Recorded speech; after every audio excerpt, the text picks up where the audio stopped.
आप जानते हैं हम लोग इतना ज़रूरी है जो हम लोगों के मुंह से निकलता है, इस बात को समझना बहुत ज़रूरी है। एक परमेश्वर के दास केनेथी हेगन, वो एक लड़के के लिए प्रार्थना करने गए। वो 37 साल का था, 37 साल का था और कोमा में था। और वो जैसे ही हॉस्पिटल के कमरे में गए, उन्होंने हाथ रखा, प्रभु ने एकदम बोला अपना हाथ हटा ले क्योंकि ये बचेगा नहीं, मर जाएगा। और वो जो विश्वास करते रहे, जो डॉक्टर था उनकी बिल्कुल अगेंस्ट था, क्योंकि वो विश्वास करते रहे चंगाई सबके लिए। उनका प्रभु ये कैसे हो सकता है, मैं हमेशा विश्वास मैंने सिखाया चंगाई सबके लिए।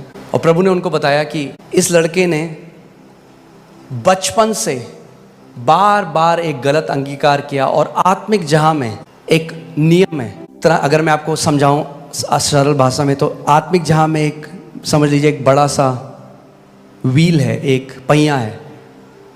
और जब आप किसी बात को लगातार कन्फेस करते हो, वो पहिया घूमने लग जाता है, उसको गति मिल जाती है। और जब उसको गति मिल जाती है, परमेश्वर भी आपकी अथॉरिटी को ओवरपावर नहीं करता। आप समझ रहे हैं मैं क्या कह रहा हूँ?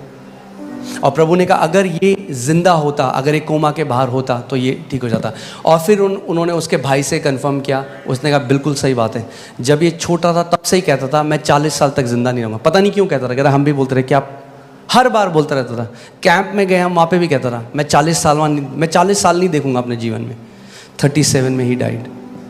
पिता ने कहा मैंने इसको वापस घर बुला लिया है। वो वापस प्रभु के पास गया। मगर हम हर चीज़ परमेश्वर पे नहीं डाल सकते, हमारी भी एक रिस्पॉन्सिबिलिटी है पुत्रों की तरह। आप समझ रहे हैं? हमें अपने अधिकार को समझना है, अपनी जिम्मेदारी को समझना ज़रूरी है कि आपकी एक जिम्मेदारी है। नीति वचन 18:21 में लिखा है, जीव के वश में मृत्यु और जीवन दोनों होते हैं, और जो उसे काम में लाना जानता है वह उसका फल भोगेगा। जीव के वश में मृत्यु और जीवन दोनों है। आपकी जीव के वश में मृत्यु और जीवन दोनों है।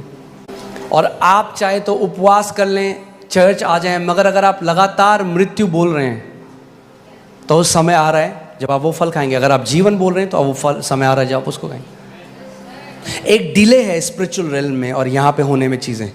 इसीलिए जो डोमिनियन है वो हमारी लाइफस्टाइल होनी चाहिए। एक बारी में नहीं होता। आपने देखा कोई व्यक्ति जिम जाए और एक दिन करे और अगले दिन आप देखो वो लगातार लाइफस्टाइल की तरह करना पड़ेगा।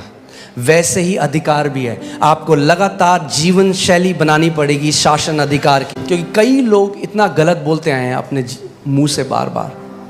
आपको पता है दुष्ट आत्माएं वेट कर रही हैं कि आपके मुंह से गलत वर्ड निकले और वो उन वचनों को इस्तेमाल करें आपके विरोध में।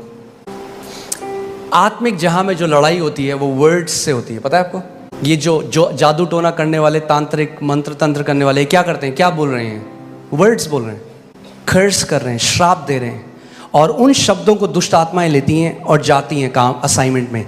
वैसे ही जब हम परमेश्वर के वचन को बोलते हैं तो स्वर्गदूत एक्टिवेट हो जाते हैं, उन वचनों को लेते हैं और वो असाइनमेंट में काम पे जाते हैं।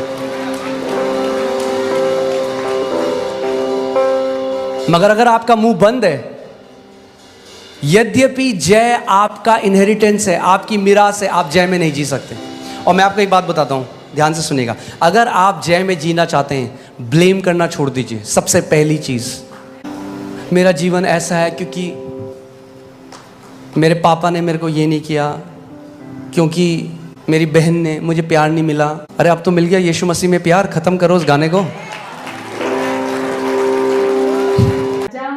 राजा है यीशु मेरा, हर लेगा पल में वो दुख तेरा। राजाओं का राजा है यीशु मेरा, हर लेगा पल में वो दुख तेरा। प्रभु यीशु के शरण में एक बार आके तो देखो। प्रभु यीशु के शरण में सर को झुका के देखो। जीवन यह बदलता, जीवन यह बदलता, एक बार आके तो देखो। प्रभु यीशु के शरण में एक बार आके तो देखो।